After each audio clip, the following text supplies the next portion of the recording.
Challenge 43. Again, the question says, let a and b be real numbers. Prove that at least one of the equations x square plus ax plus b equal to 0, x square plus bx plus a equal to 0, x square plus ab plus 8x plus a cube plus b cube plus 16 equal to 0 has real roots. So, to prove real roots, let us consider the discriminants. So, we will check out the discriminants of each.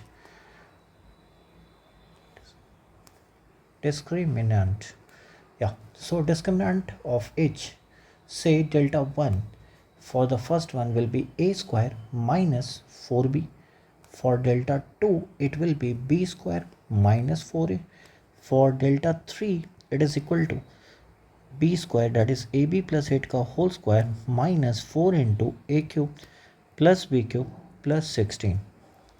So delta 1, delta 2 and delta 3. Now if I multiply either of the two discriminants, so this is equal to a square minus 4b into b square minus 4a, and hence is equal to a square b square plus 16ab minus 4b cube plus 4a cube minus it will be minus 4a cube.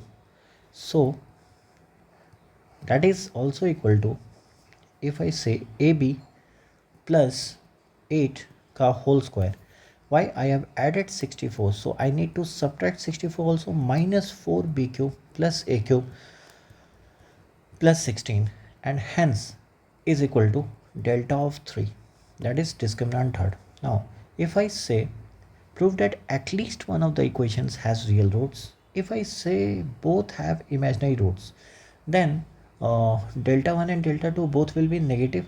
So if two negative numbers are multiplied, delta 3 will be positive. Again, if delta 1 is positive and delta 2 is negative, it is already proved that one of them will be having real roots. So hence proved. Thank you.